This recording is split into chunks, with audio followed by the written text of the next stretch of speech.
Өз өңіріміздің жаңалықтары. Қазақстан дүниежүзілік сауда ұйымына ресми түрде мүше болып қабылданды. Бұл елдің саяси экономикалық тұрғыда дамуына, мемлекетіміздің әлемдік аренада беделін арттыруға ықпал етеді. Бұл маңызды қадамды сыр кәсіпкерлері қызу қолдап отыр.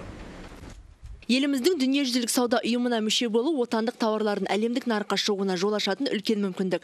Көптен күткен тарихи шешімді аймақ кәсіпкерлері қызу қолдап отыр. Бизнес өкілдері дүниежүзілік сауда ұйымына қабылданғаннан кейін қазақстандық кәсіпорындар сапалы, әрі бәсекеге қабілетті тауар өндіруге міндетті болмақ. Демек, отандық тауарлар шетелдік тұтынушылар арасында жоғары сұранысқа ие болады деген сөз.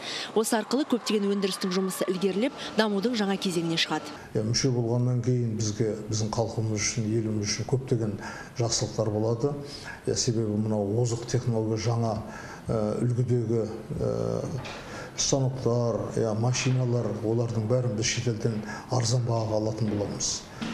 Кейбір сол сияқты біздің жаңағы өзіміздегі өндіріп жатырған, мысалы, ауыл шаруашылығы болса, бізде біріккен ұлттар ұйымына мүше болуымызға байланысты біз мысалы ауыл шаруашылығы өнімдерін шығаратын шаруашылықтарға, кәсіпкерлерге, оларға көмектесетін болады. Облыстың кәсіпкерлер палатасының бөлім басшысы Азамат Тоқтаров Қазақстанның бұл ұйымға кіруін ең сәтті посткеңестік жоба деп бағалайды. Оның ойынша ұйымнан ұтарымыз көп. Әсіресе қайта өңдеу секторына халықаралық корпорациялар тартылады. Қазақстандық тауардың әлемдік нарыққа шығу үшін ең тиімді жол осы дейді. В преддверии вступления Казахстана во Всемирную торговую организацию. Біріншіден, мемлекет басшысы айтқандай, сауда-саттық жасайтын елдердің 90% осы ұйымға кірген. Сондықтан да қандай да бір мәселе болған кезде біздің компаниялар халықаралық механизмдер мен сауда мәселелерін шешу жөніндегі институттарға мүмкіндік алады.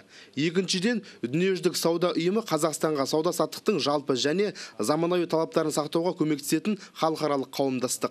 Қандай да бір түсініспеушілік туындаған кезде оны дүниежүзілік сауда ұйымы ережелеріне сәйкес шешуге болады. Осылайша біздің дүниежүзілік сауда ұйымына мүше болуымыз шетелдік инвестицияларды тартуға бастама болады.